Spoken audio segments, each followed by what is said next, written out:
Tony Rogers is my dad.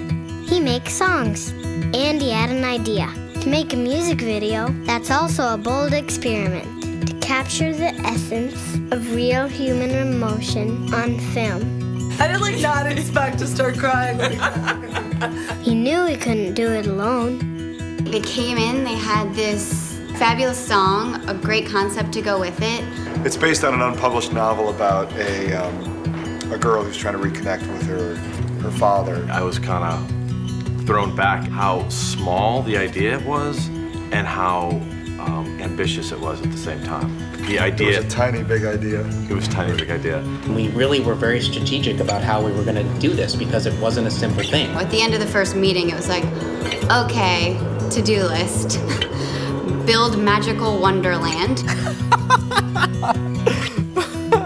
Women of all ages agreed to participate. There's lots of fun lights and music, like a party. I'm about to go into that dorm to shoot some sort of video. I have no idea what it's about. I was so much anxiety. But what they didn't know is that we also invited their fathers to surprise each of them at the shoot with a heartfelt message. So just want to let you know how much I love you. I think you're fantastic. First of all, that I love you very much, and So do I. you're the best. Hey, I love you. I just love you with all my heart. And you're just the best thing that ever happened to me. A brilliant machine called the Interrotron helped the ladies look right into the camera without seeing the camera. Instead, they saw their dads, live or in photos, on a TV screen.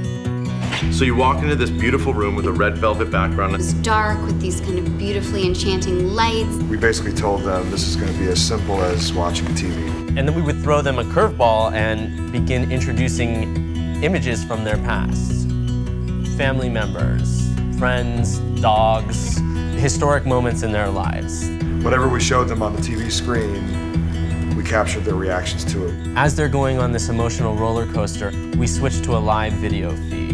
Hey, Fran. I thought that something was on the news, and he was on the news on the television. I'm like, what is my dad doing there? We would actually have the men back in a room, and they would be able to hear what some of the men were saying. So you are, like the sun and the moon and the stars. You could just watch the faces of all the other men like, oh, no. Like, do I have to be like that when I get out there? Come on, sing a song.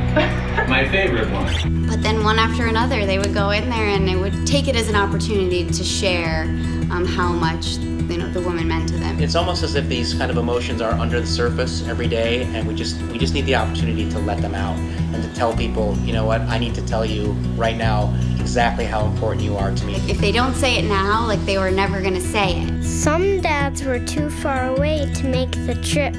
Some aren't with us at all anymore. So the production team gathered recorded messages, old photos, other family members, anything that would help uncover the genuine feelings of our women toward the men who brought them into the world. It was a crapshoot. We had 1 second to either get it or not. This woman is going to stand in front of this camera on this spot, and there was a lot of pressure, and that really was something that we haven't done before. It was almost like filming a live event. We'd call a dad on his way in and say, what's your daughter's favorite song? Having it ready for a montage that's about to happen in a minute. You never knew exactly what was going to happen. One dad wound up singing in Hebrew this lullaby that he had sang to his daughter when she was a little baby. And she just, she lost it. There was lots of emotion that day, and lots of technical challenges too. For one thing, the dads had to hide until the right moment. Daddy! I didn't know you were going to be here. That meant separate entrances, separate bathrooms, even separate cameras. And we literally told them, you'll get a parking ticket if you go onto this street. Like, don't go on the street. The crew used special software to slow the footage way down so we could witness the birth of emotions like never before. I'm watching a woman seeing a picture of her father that she painted.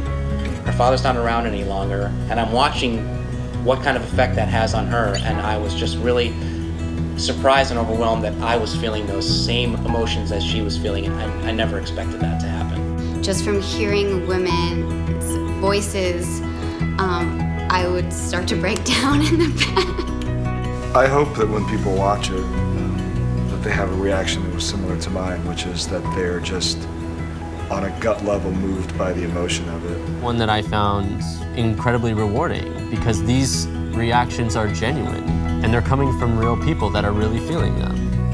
And I think what's going to happen is that when people sit with it, they start to slow down a little bit and they start to see what we see, which is that every single one of these women that came in, when you see them on screen, they're beautiful. Sometimes life moves so fast, it's hard to see how much somebody loves you.